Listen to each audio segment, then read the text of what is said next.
Thank you. I could, maybe Dr. Meju, you could start. Okay. Uh, well, let me start by saying I don't know what I'm doing at a Lit Fest because I'm not a literature person. I'm a history person. So what I'm doing at a Lit Fest is something that I think you people have to decide, not I. And it's very strange for me to talk about my book to a non-academic audience, so that's even stranger.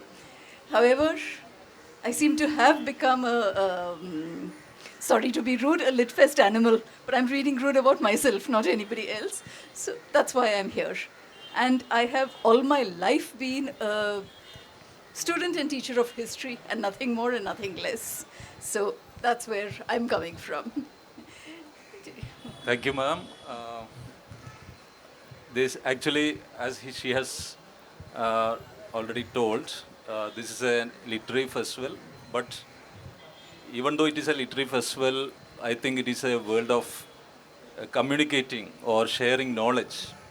There are historians and also the literary people, and also the actors, artists, and many other fields of across the globe. So that I think this is a wonderful session.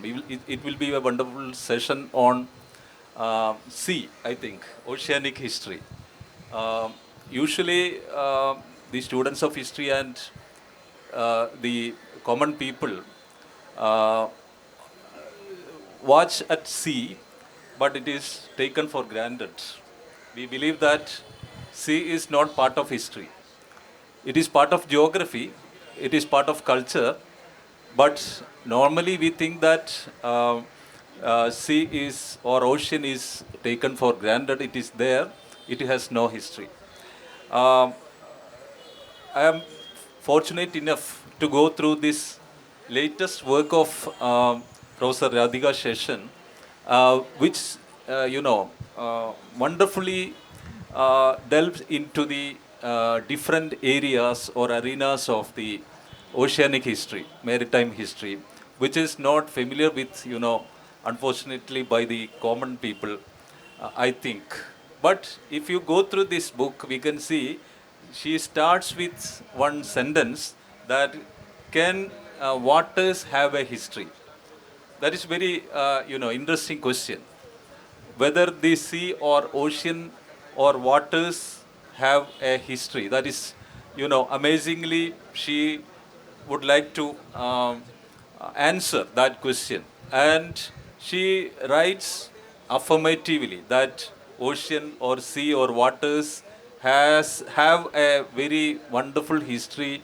And if we start with Indian Ocean, according to her, is the center of, Indian Ocean and India. What connects India with the other world or other side of the world? And she answers that India is the center of Indian Ocean. What I would like to uh, do it at this session is I would like to ask some questions or problems which she raised in her book, and I hope that that is better to hear from this, from the horse mouth, because she is the one of the authorities in India on oceanic history. So, ma'am, I think we can start with the historiography or the stereotypical representation of history of the ocean, or especially in relation to the colonial writers.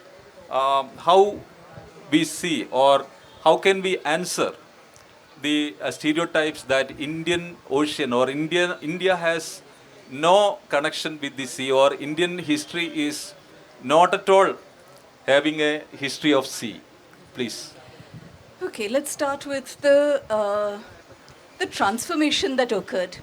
The first thing is that the Europeans came in via the sea, definitely, and they brought in with them the concept of sovereignty over the sea, which is something which is alien to Asian waters. For us, what we are concerned with is the sea as a conduit, as a connector, but you can't control the sea. There is a letter written by the king of Bijapur in the 1620s to the Ottoman Sultan, which says that the Portuguese were attacked by the Ottomans in 1534 at Diu, and again in 1536, and they just barely lost. And 1620, this letter says that 80 years ago you sent your troops, you sent your navy against those Franks. Now there are two more Franks who have come in and who claim to be masters of the sea. How can you be a master of that which does not stay still? Now, that is the attitude that you have to water in most of these places. So, there is a concept of sovereignty which is terrestrial, but there is a concept of money, of connections, of culture, which is aquatic. And India has historically been, at least coastal India has been a combination of both. Colonial intervention insisted partly in writing and partly through practice. They did transform India into more agriculture as they required and less craft as we used to do. And so we end up having a history which says that India doesn't have anything to do with the sea except fishing. Quietly putting aside the fact that they came to India to trade with India's crafts. So the craft and the craft history is totally lost. And then to that is added that, I don't know whether to call it mythological, fabulous, or stupid story of Indians not crossing the sea because they lose caste. They lose caste, but that caste is important to one small group that doesn't go to the sea anyway. Why do they care about the sea? In fact, one of my favorite stories comes from a Portuguese record of the 1530s, which says that off the coast of Aden, this Portuguese captain found an Indian ship that was foundering because it was unseaworthy.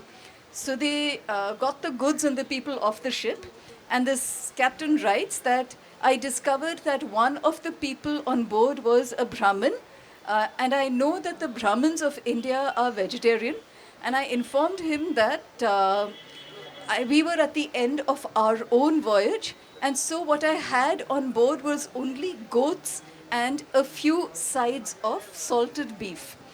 And I told him that if he liked, I would put him into a boat and he could go back to Aden. The Brahmin said that he would, in the interests of staying alive, he would eat anything that was on offer, and once he got back home, he would do praishchit. I think that's a wonderful way of dealing with the exigencies. And that is ignored. So we need to look at these stories as well. Yeah, okay. Indian seafaring history starts at least from, Harappan civilization. And we could see several instances of evidences from, Central Asia. And also, if we come to Kerala, in Malabar coast, we can see references to several works, especially, Periplus of Erythraean Sea, which was written in first century AD.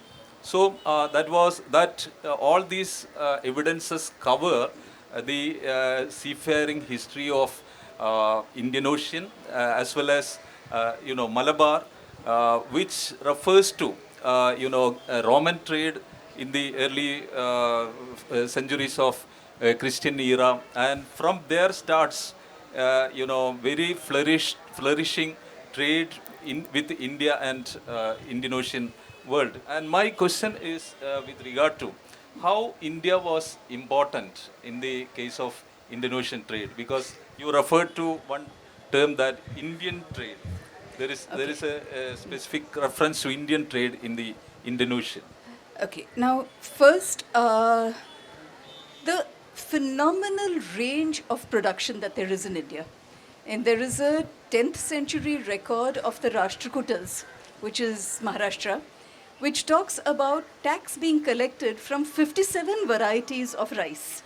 And they say that there are 20 varieties that grow on the seaward side of the Western Ghats and the remaining are from the plateau. Now, all of this rice is not consumed in India, it's exported. And one of the major ports comes from the Canara coast, Basrur, is regarded as a rice port. And the Portuguese, in fact, fight over it because they say they need to control the rice trade. So they don't succeed. South of that, Honavar, Bhatkal, Basrur are regarded as ports which are important for coastal trade. So what we have is agriculture and a surplus of agriculture. What we also have is, a fabulous food history which brings in all kinds of things. And I remember from childhood when in Chennai we were told that for this particular festival we should get the rice from Burma because that's when the Irrawaddy harvest has happened. So there is a knowledge of seasonality, there is a knowledge of connections, and there is that interwoven connection. But beyond all of this, the key factors of the intra-Asian trade are three things. India needs horses. We don't have good horses, not for cavalry. And by the time of the Guptas, cavalry is our most important. We need horses. We need elephants. And in the 10th century, 11th century, when the Chola kings managed to defeat the king of Champa, one of the things they say is that every year, 25 elephants from Burma should be sent here. So you've got this movement of horses, elephants, and then everybody wants the spices of the Indonesian region. But Sumatra did not have a flourishing money economy till the 13th century. And the best cinnamon and the best pepper came from Sumatra. And over there, medium of exchange was Coromandel cloth. So India's cloth for the spices bought by Chinese and Arab merchants, those spices from the China market going overland into Central Asia, being sold there for silver and for silk, that silver and silk finding its way to Arabia and coming back into India for horses as well as gold. So India gets all of this connection. This is your intra-Asian trading world, this entire connected world. Okay, if we talk about, we are speaking in Calicut, and it is also one of the main centers of the global world of trade. So, my question is that as one of the very extensively learned scholar, what was the place of Calicut in the medieval Indonesian world or Indonesian Calicut world? actually starts developing when the Cheravan decline. And as the Cheras decline, their emphasis on Kollam is reduced, and into that gap comes in Calicut. And Calicut also is also home to two groups of merchants. One is the old guild, which is called the Anjuvarnam. And the Anjuvarnam is defined in some records as Arab, Turki, Rumi, Jewish, and Muslim. Now, look at the difference. Arab, Turki, Rumi, which you would consider Muslim, but then they're talking about Muslims separately. So all of these and the Jews. And Rumi is the term that is used for Byzantium because it's the Eastern Roman Empire, so Rum and therefore Rumi.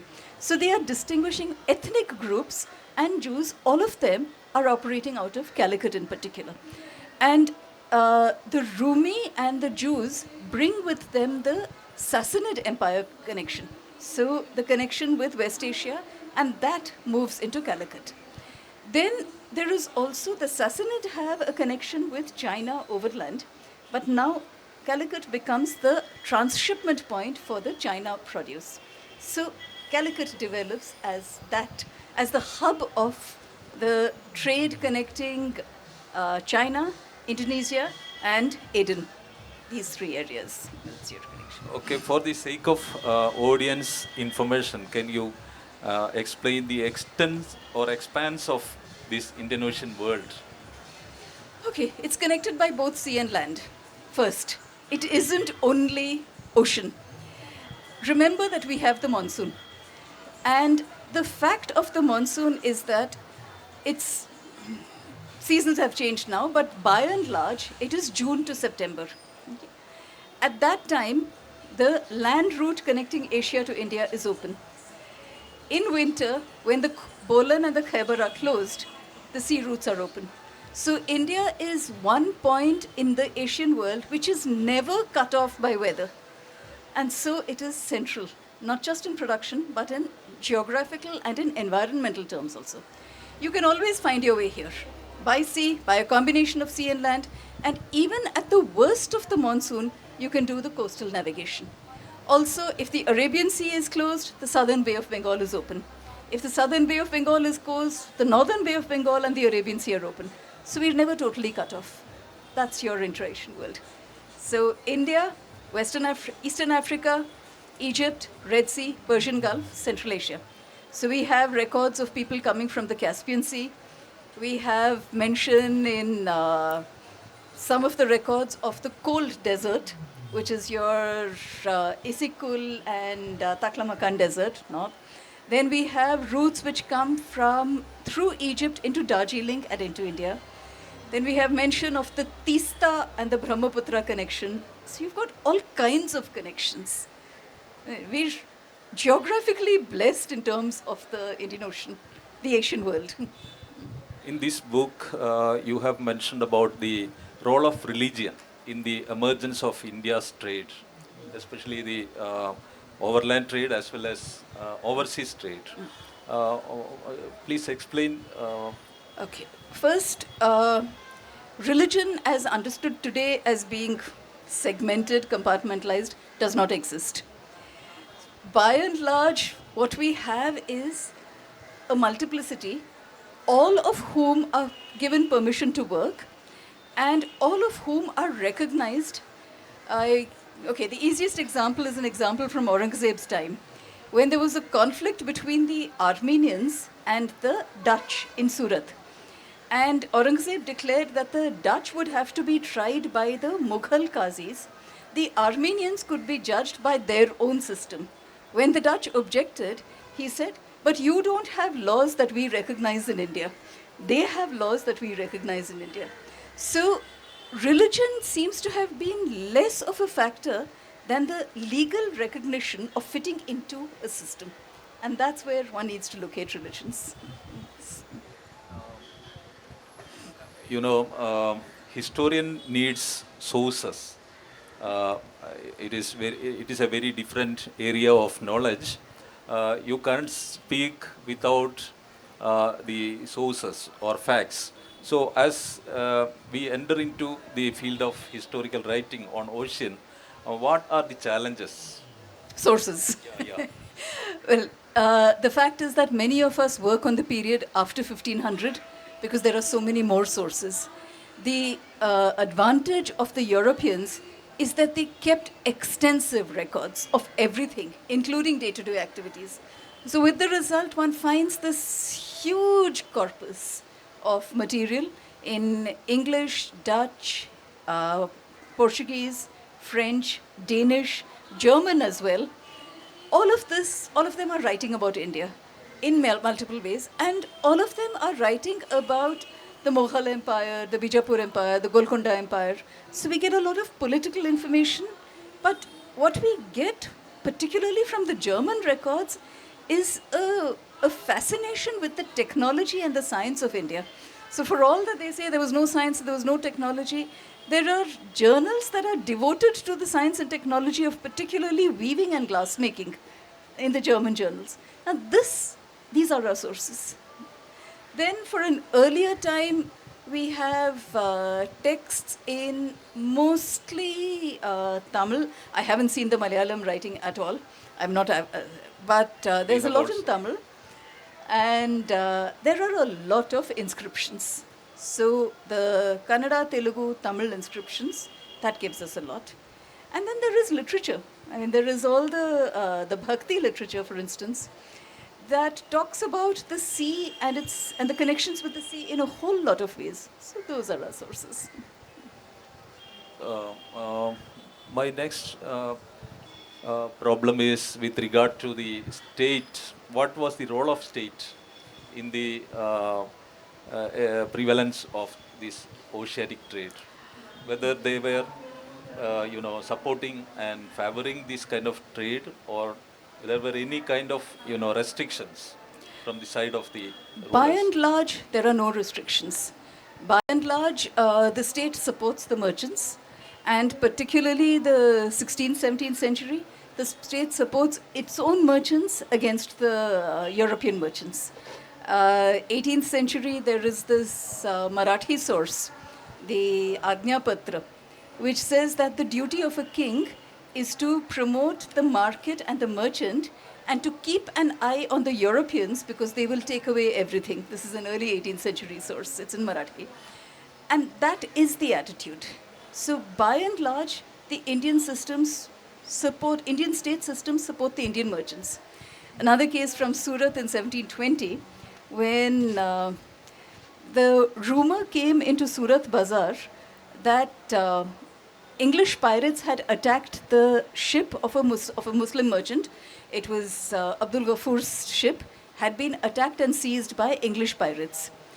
And that news comes to the Surat Bazaar by the overland and dow routes 15 days before the English get any confirmation of that. In those 15 days, the Diwan of Surat has passed a law, passed an farman, saying that the English are not going to be permitted to trade in Surat for the next 2 years until they make up the loss of this ship. This is your support. Okay, if we come to the, you have mentioned about the pirates, and you have also mentioned about the pirates of Malabar coast also. So, whether it was omnipresent across the globe? See, piracy is a part-time activity for much of the early times.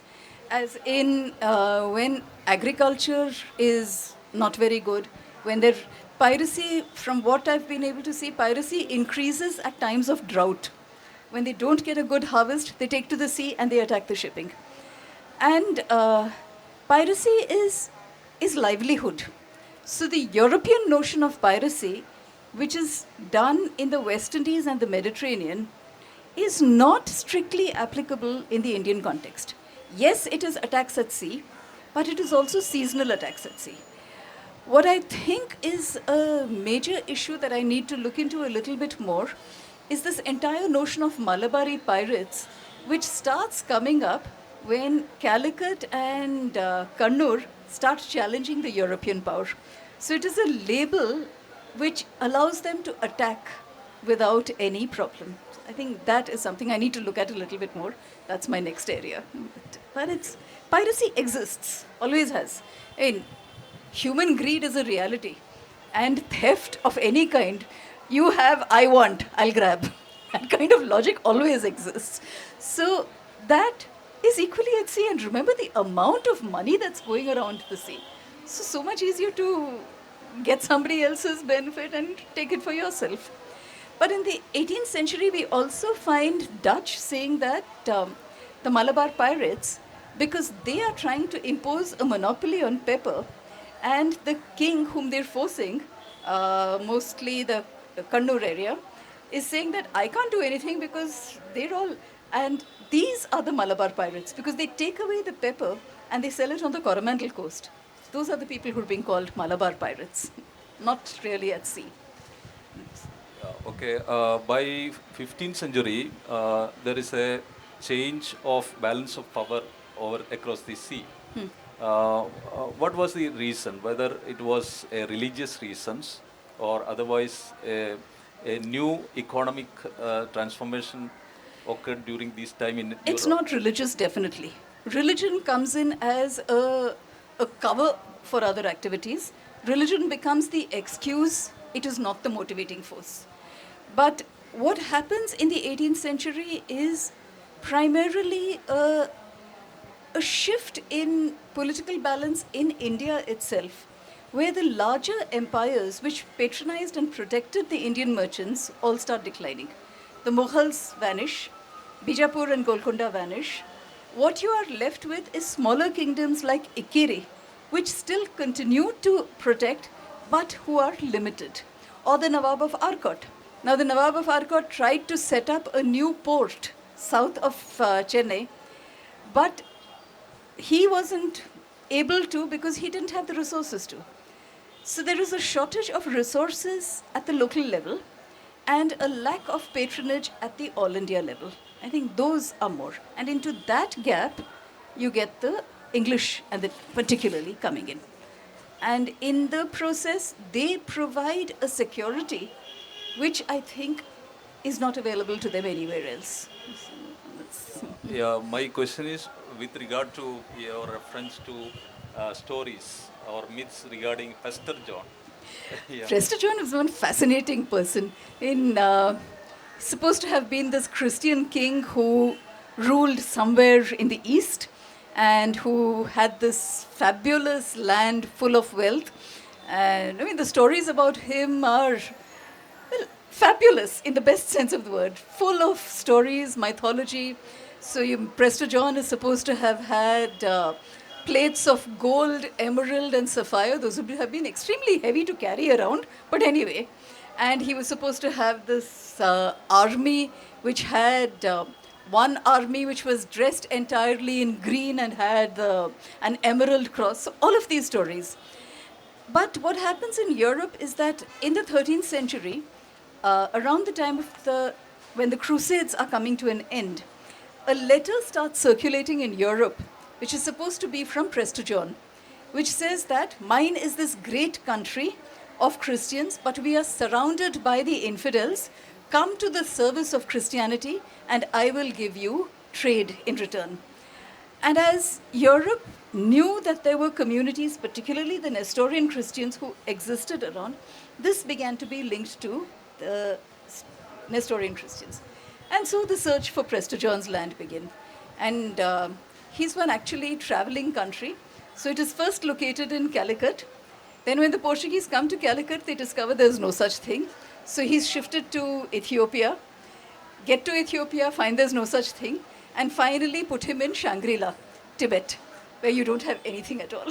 So he's one lovely traveling story. It's the land of Prester John. Okay, I quote Ashindas Gupta, one of the eminent historians on Indian Ocean. He states,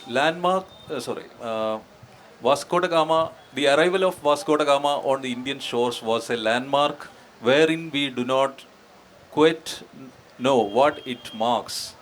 Indians lacking knowledge of importance of sea ended up losing both land and sea. The second part is yours. Yeah. Okay. That's both are quotations actually. Ashindas Gupta is a response to Sardar Panikar, who called it the Vasco da Gama epoch. And the last part is my own because this is the derivation from what Sardar Panikar has said. He talked of Asia and Western dominance. That's the title of his book. And in that he says that Indians looked at the sea as income, but not as sustenance. And so they lost access to the sea. But because they lost access to the sea, they left the sea open for the Europeans who took over the sea and from the sea took over the land. None of which is true because the Vasco da Gama epoch is a landmark for European history. It is not a landmark in the Indian context because something that we very easily lose sight of is the fact that they may have come in 1498, but until the 1720s, the Europeans were peripheral to the Indian system. They were controlled. How far interior do the Europeans actually go? Where are their settlements? Goa, Daman, Diu for the Portuguese. French actually are the ones who begin this process of involving themselves in local capital, in the local politics, with the Nawabi of Arcot and Trichy. And the British follow suit in Bengal. But otherwise, it's entirely coastal. So you don't have anything there. Okay, I think there is a direction from the organizers. There is 10 minutes for audience. You can ask questions or, yeah, okay, please.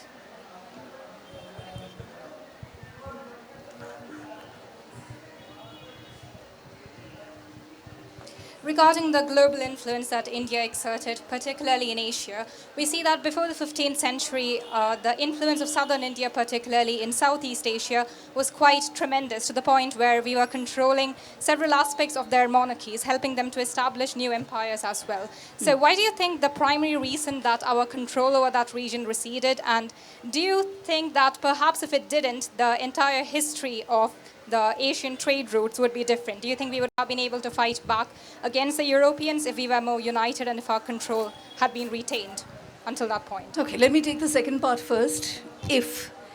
The reality is that there are no ifs in history. It happened that way. If it had happened, maybe things would have changed, but the fact is that they did not. Why they did not is a different question.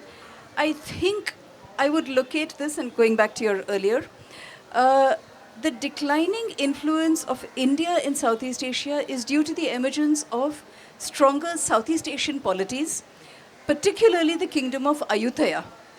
Ayutthaya, incidentally, has as its prime minister a man who is of Greek descent and who comes into Southeast Asia, a man called Constance Falcon. He comes in with the Armenians and he manages to assert his influence in such a way as a great global trader that he becomes the prime minister of Ayutthaya. And it is his policies more than anything else that shape the directions of the trade. The other part is that Sumatra and Java become linked to both the South China Seas as well as to the Indian Ocean.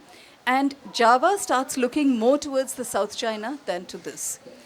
Philippines, again, is another pivot which looks towards Vietnam and the hide trade. So what you end up getting is a segmented movement.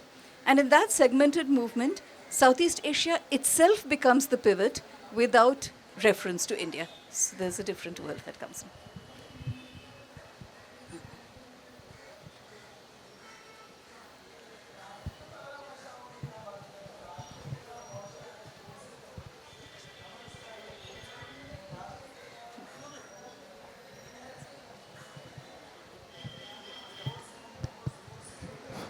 Hello, can you hear me?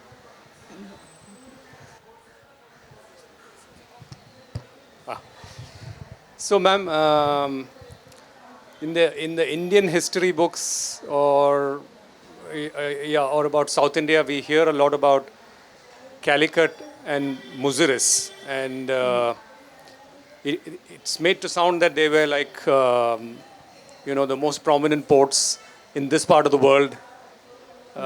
Calicut, I read, was the world's first free port.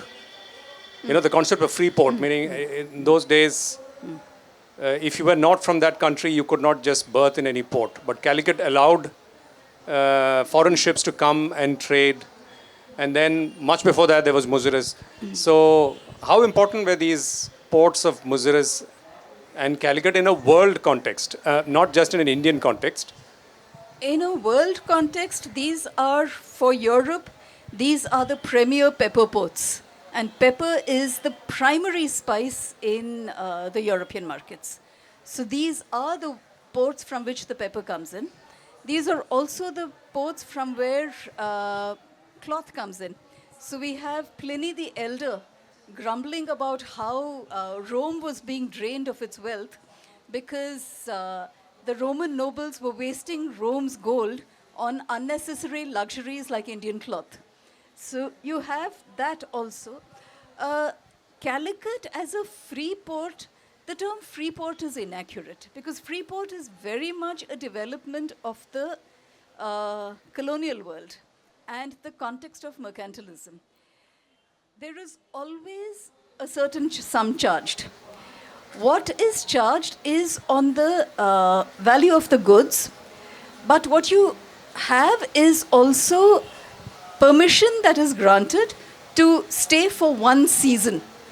And that is something that is first done by Calicut on the west coast and by Mutfili on the east coast. They are more or less at the same time. Around the 13th century is when both these are happening. So the permission to rent space is given. But the permission to rent a house to live in is first granted by these two. And it is in that sense that I think we need to look at free port.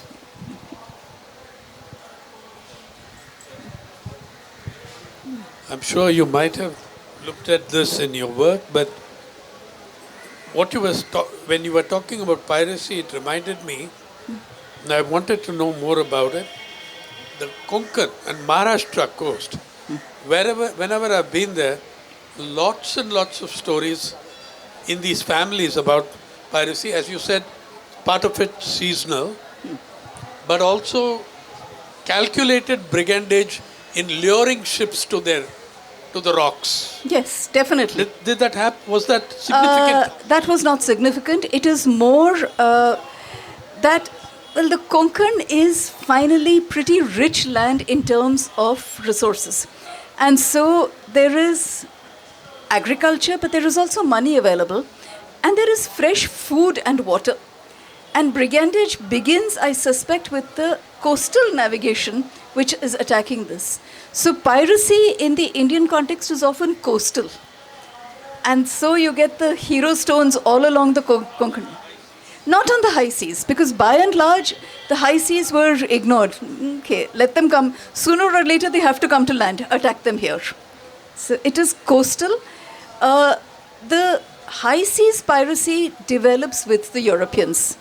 It's not so much that you find a history of it earlier.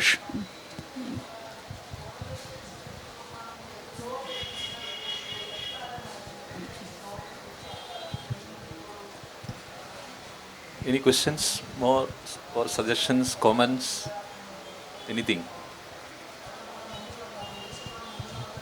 Okay. I hope we can conclude this session, and I am very much grateful to Professor Seshan for spending this wonderful, valuable time with us. And on behalf of the audience, once more, I express my deep sense of gratitude. Thank you. Thank you, Dr. Mujeebu Rehiman, for coordinating the session. Thank you very much. And thank you all of you for the questions. Thank you.